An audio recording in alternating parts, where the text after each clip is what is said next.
నన్ను నిన్న ఒక అతను తిట్టాడు. తొక్కలో సోది చెప్తున్నావు, నువ్వేమన్నా తోపు అనుకుంటున్నావు ఏంటి? ఎవరి మాట వినొద్దంటావు, నీ నిర్ణయాలు నువ్వే తీసుకో అంటావు, లేదంటే అసలు ఏది ఫాలో అవ్వద్దంటావు, నీ మైండ్ సెట్ నీదే అంటావు. ఏమనుకుంటున్నావు నువ్వు? ఓషో అనుకుంటున్నావు నువ్వు? ఏమనుకుంటున్నావు నువ్వు అన్నాడు. ఒరే నాయన, నేను ఓషోని కాదు, ఇంకొకటి కాదు రా బాబు, ఏదో కామన్ మ్యాన్నే, ఏదో నీ పక్కన తిరుగుతున్నా, నీ పక్కింటి పక్కన ఉండే అబ్బాయి ఎలా ఉంటాడు అంటే బాయ్ నెక్స్ట్ డోర్ అంటారు, అలా నేను. ఇవన్నీ ఎందుకు చెప్తున్నాను చెప్పనా? సరే, నువ్వు నేనే మాట్లాడుకుందాం, ఈ వీడియో ద్వారా నువ్వు నేనే కాన్వర్జేషన్ చేద్దాం అనుకుంటున్నాను. నీ పేరు చెప్పను, కానీ నువ్వు అడిగిన దానికి సమాధానం చెప్తే, ఎందుకంటే నువ్వు తిట్టింది నాకు చాలా బాగా అనిపించింది. నాకే ఆలోచన వచ్చింది, నిజమే కదా, నేను చెప్తున్నాను ఎవరిని ఫాలో అవ్వద్దు అంటున్నాను, లేదంటే ఒక డిఫరెంట్ మైండ్ సెట్ ఉండాలంటున్నాను. నిజంగా నాకు ఉందా అని ఆలోచించాను. ఉంది నాకు. ఎందుకంటే కరెక్ట్గా చెప్తున్నాను విను. మెల్ల జారిపోతాయి అటు ఇటు చూసావు అంటే, స్క్రీన్లోకే చూడు. నువ్వు ఎవరైతే మెయిల్ పెట్టావో నీకే చెప్తున్నా. స్టాక్ మార్కెట్లో డబ్బులు పెట్టి కోట్లు సంపాదించండి అని చెప్పి ఒక థంబ్నెయిల్ చూసావు.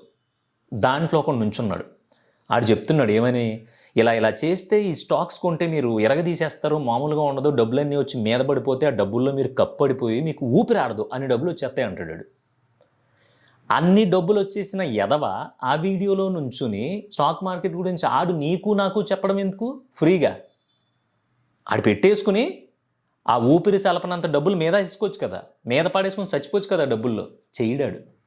ఇంకొక ఎదవ వస్తాడు, ఆడేమంటాడు, ఈ 2 బిజినెస్లు రాబోయే సంవత్సరంలో మొదలు పెట్టండి, మీరు అపర కోటీశ్వరులు అయిపోతారు అంటాడు. ఆడికి తెలీదా బిజినెస్ చేయడం? ఎంత మెట్టేదాంతం చెప్పాడు కదా, ఎంత సోజ్ చెప్పాడు కదా, ఇన్ని సలహాలు ఇచ్చాడు కదా, ఆడ వ్యాపారం ఆడు చేసుకోవచ్చు కదా. 2 బిజినెస్లు చెప్పాడు, అట్లీస్ట్ ఒకటన్నా చేసుకుని బాగుపడమను, సొల్లు కబుర్లు ఎందుకు చెప్పడం? సో ఇదంతా వదిలే అబ్బా. ఈడెవడో వస్తాడు, ఉద్యోగం మానేసి సాఫ్ట్వేర్ వాళ్ళు వచ్చి సమోసాలు అమ్మి కోట్లు టర్న్ ఓవర్ చేస్తున్నారు అంటాడు.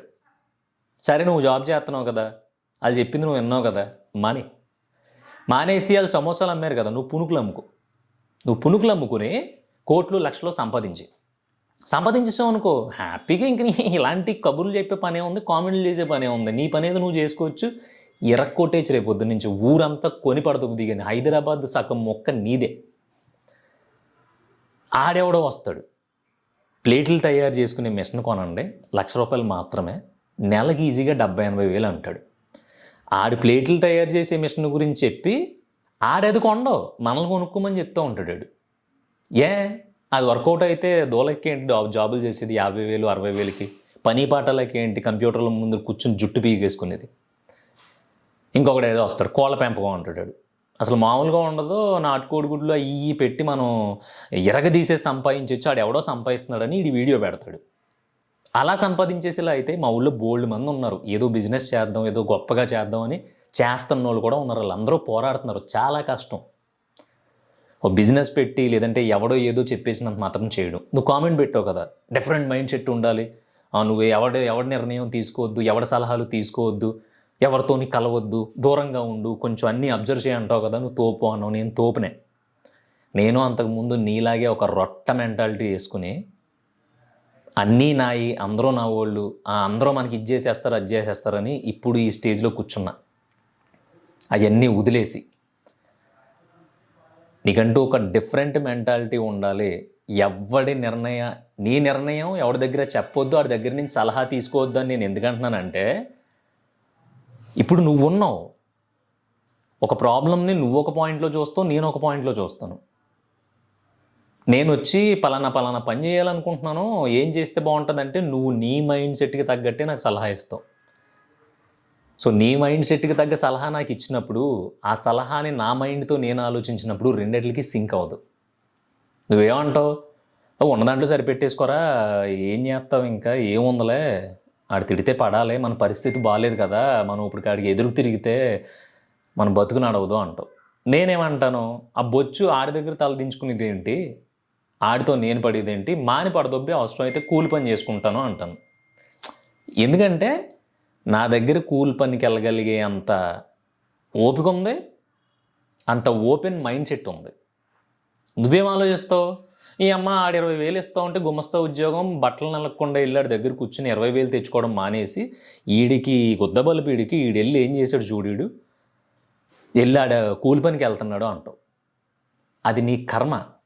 నువ్వు ఆ కూలి పనికి వెళ్ళడం అనే దాన్ని ఒక చిన్న చూపుగా చూస్తున్నావు. నేనేం చేస్తున్నాను, ఆడు డబ్బులు ఇస్తున్నాడు, ఈడు డబ్బులు ఇస్తున్నాడు. నేను వెళ్ళి ఒళ్ళొంచి పని చేసుకుని నా డబ్బులు నేను తెచ్చుకుంటున్నాను. నాకు ఇక్కడ రెస్పెక్ట్ ఉంది, అక్కడ రెస్పెక్ట్ లేదు. నేను ఇలా ఆలోచిస్తా. సో ఇప్పుడు నీ మైండ్ సెట్ నా మైండ్ సెట్ వేరు కదా. సో నా మైండ్ సెట్ కూలి పనికి వెళ్ళినా సరే నేను నాకు నచ్చింది చేసుకుని రెస్పెక్ట్గా ఉండి నాకు కావాల్సింది నేను సంపాదించుకుంటున్నాను. ఇంకొకటి అంటాడు మళ్ళీ, రెస్పెక్ట్ గురించి వీడియో చేస్తే బొక్క, ఇక్కడ ఎవడ రెస్పెక్ట్ ఎవరికి అవసరం లేదు, రెస్పెక్ట్ గురించి నువ్వు ఇలా చెప్తావు అనుకోలేదంట. అంటే ఇప్పుడు నువ్వు ఒకడు ఫు ఎదవా అని చెప్పి నీకు అన్నం పెట్టినా నువ్వు తినేస్తావు అనమాట. రెస్పెక్ట్ వద్దా నీకు? అక్కడ రెస్పెక్ట్ కావాలి కదా. అలా ఉమ్మూసిన చోట అన్నం తింటావా? లేదంటే నువ్వు రోజంతా కష్టపడి good good good night sir ఇంటికి వెళ్తున్నాను అని చెప్పినప్పుడు బొక్కలే పని చేయు తొక్క చేయు మళ్ళీ గుడ్ నైట్ ఎందుకు దొబ్బే అన్నాడనుకో, అయినా సరే నువ్వు ఒకటి ఉద్యోగం చేస్తావు అనమాట. నీకు రెస్పెక్ట్ అవసరంలా. చిన్నప్పటి నుంచి నేను కొంపలో పెంచారు, ఊళ్ళో మీకు ఏమీ లేదు, అందరూ బొక్కలు ఇడికే ఉందంటున్నారు, సిగ్గు లేకుండా వాళ్ళ దగ్గరికి వెళ్తున్నావు, ఎందుకురా ఈయన పిలుస్తారు, ఎందుకురా వీడి వల్ల ఉపయోగం ఉండదు అన్నా సరే సిగ్గు లేకుండా వాళ్ళ దగ్గరికి వెళ్ళి కూర్చుంటావు. నీకు రెస్పెక్ట్ అవసరంలా. ఇలాంటి తొక్కలో ప్రశ్నలు వేసే ముందు అందుకే అంటున్నా ఓపెన్ మైండ్తో ఆలోచించమని. ఓపెన్ మైండ్ అంటే అదేమో పెద్ద పైనుంచి దిగొచ్చింది కాదు, లేదంటే నేనేం తోపుని కాదు. కొంచెం ఆ ఎమోషన్స్ అన్నీ పక్కన పెట్టి, కొంచెం ఆ ఏడుపులు పెడబొబ్బులు ఎవరెవరి గురించి ఆలోచించడాలు పక్కన పెట్టి అసలు మన బతికేంటో మనం చూసుకోవాలని చెప్తున్నా. ఇవన్నీ చెప్తేనేమో నీకు ఇలాంటి దిక్కుమాలిన క్వశ్చన్లు వస్తున్నాయి. క్వశ్చన్ రావడం కరెక్టే, కానీ నువ్వు ఇలాంటి ఎవడి మాట వినొద్దంటావు ఏంటంటే ఇనేం ఉపయోగం ఉంటే చెప్పు, నేను వింటాను. నీ మాట చెప్పు, వింటాను. నువ్వు చెప్పు. పోనీ ఎవడైనా ఆడు నిజంగానే కొంచెం బాగుపడదాము అని చెప్పి ఆడి దారిలో వెళ్తూ ఉంటే ఎలనిస్తారంటే ఎలనెవరు? మరి ఇక్కడ ఎవరితో మాట్లాడి ఏం ఉపయోగం ఉంది? ఎవరితో కూర్చొని డిస్కస్ చేసి ఏం ఉపయోగం ఉంది? ఎవరి సలహాలు తీసుకుని ఏం ఉపయోగం ఉంది? మీ ఇంట్లో నువ్వు ఉన్నావు కదా, నీ దగ్గర చాలా ఐడియాలు ఉంటాయి కదా, నువ్వు చాలామంది సలహాలు తీసుకుని ఉంటావు కదా, మరి సలహా ఎప్పుడన్నా ఉపయోగపడిందా? ఉపయోగపడదు. ఇంకా బీభత్సమైన నిజం చెప్తా, నీకు విని ఒప్పుకుందా? నిక్కరు ఉంటే నిక్కరు, ప్యాంటు ఉంటే ప్యాంటు జారిపోద్ది. అది చెప్పిన తర్వాత చెప్పనా? ఇప్పుడు వారెన్ బఫెట్ ఉన్నాడు, ఆయన ఎరగ సంపాదించేశాడు. ఆయన ఫార్ములా ఏంటో తెలుసా? వారెన్ బఫెట్ ఫార్ములా అని చెప్పి ఒకటి చెప్తాడు. ఆయన ఇలా చేశాడంటే ఇలా చేశాడంటే అంటే డబ్బులు వచ్చేసినాయి అంటాడు. నువ్వు చేసే అయితే ₹1,00,000 పెట్టుకుని కోర్సుని ఇచ్చేసుకుని, వారెన్ బఫెట్ కోర్సుని ఇచ్చేసుకుని నువ్వు చేసే శుభ్రంగా నువ్వు వారెన్ బఫెట్ అయిపో, గొడవ ఉండదు. లేదంటే నీ ఫ్రెండ్స్ వాళ్ళు ఉంటారు కదా, నీ ఫ్రెండ్స్ నీ ఫ్యామిలీ మొత్తం అందరూ కలిపి ఆ వారెన్ బఫెట్ కోర్సుని ఇచ్చేసుకుని అందరూ వారెన్ బఫెట్లు అయిపోండి, దరిద్రం వదిలిపోద్ది. లేదంటే అంబానీ బిజినెస్ ఎక్కడి నుంచి స్టార్ట్ చేశాడు, వాళ్ళ నాన్నలు ఏం చేశారో అన్ని వీడియోలు దొరుకుతాయి. అవన్నీ చూసేసి వాళ్ళ నిర్ణయాలు ఏం నిర్ణయాలు సలహాలు సూచనలు అన్నీ తీసేసుకుని బిజినెస్ కోర్సులు నేర్చేసుకుని, లేదంటే ఖరగ్పూర్లో యూనివర్సిటీ ఉంటుంది, దాంట్లో బిజినెస్ కోర్సు నాకు తెలిసి దాని పేరు ఏదో ఉంటుంది, నాకు కూడా వచ్చి కోపం వచ్చేస్తుంది నాకు. ఎందుకంటే నువ్వు తిట్టికి కాదు, అసలు ఎంత పూర్గా ఎలా ఆలోచిస్తున్నావు అని. ఆ కోర్సులన్నీ నేర్చేసుకుని బిజినెస్ చేసి, లేదంటే ₹1,00,000 జీతం వచ్చి కోర్సు ఒకటి ఉందంట, ఆ కోర్సు నేర్చేసుకుని ₹1,00,000 జీతం సంపాదించి. అవన్నీ నడవు. ఎందుకంటే ఇక్కడ ఒక్కొక్కడికి ఒక్కో మెంటాలిటీ ఉంటుంది. ఆ మెంటాలిటీకి తగ్గట్టు మాత్రమే వెళ్ళాలి. అలా వెళ్ళాలి అంటే కొంచెం దూరంగా ఉండి ఆలోచించాలి. అంతేగాని రొట్ట కాన్వర్జేషన్స్, రొట్ట కథలో చెప్తే నా దగ్గర ఇంకా చాలా పెద్ద రొట్ట ఉంది చెప్పడానికి. అదంతా ఇంటే మళ్ళీ ఇంకోసారి తిట్టుకుంటావు అనవసరంగా ఈయనకి వెళ్ళి బాగా దూలగాడిలో ఉన్నాడని. ఇప్పుడు నేను నీతో కాన్వర్సేషన్ పెట్టేది నా ఈగో సాటిస్ఫై చేసుకోవడానికో, లేదంటే నువ్వేదో నన్ను అన్నావు అని చెప్పేసి కోపాన్ని చూపించడానికో కాదు. ఇలాంటి చాలా క్వశ్చన్స్ చాలామందికి ఉంటాయి. లేదు మనం నార్మల్గా ఉండేదే బెటర్ అనుకుంటే నీ ఇష్టం, నిన్నెవడు చూడమన్నాడు. కానీ ఇక్కడ నిర్ణయాలు తీసుకోవడం వల్ల, కలిసి వెళ్ళడం వల్ల కలిసి వచ్చేది ఏమి ఉండదు. ఒక గ్రూప్ ఆఫ్ పీపుల్ కలిసి ఒక ప్రాజెక్ట్ చెయ్యాలి అనుకోవడం మంచి పని. కానీ నువ్వు ఒక్కడవే చేయగలిగినా కూడా జనాన్ని కూడగట్టుకుని వెళ్ళాలి అనుకోవడం నీ చేతగానితనం, నీ ఫెయిల్యూర్కి అదే మొదటడుగు. ఇప్పుడు మేమే ఉన్నాం, చెప్పాను కదా ఒక వెబ్ సిరీస్ చేస్తున్నామని. దానికి గ్రూప్ ఆఫ్ పీపుల్ ఖచ్చితంగా కావాలి. డైరెక్టర్ ఉండాలి, యాక్టర్స్ ఉండాలి, జూనియర్ ఆర్టిస్టులు ఉండాలి, కెమెరామెన్ ఉండాలి, తర్వాత ఎడిటర్ ఉండాలి, డబ్బింగ్ సూట్ ఉండాలి, డబ్బింగ్ చెప్పాలి, ఇవన్నీ ఉంటాయి.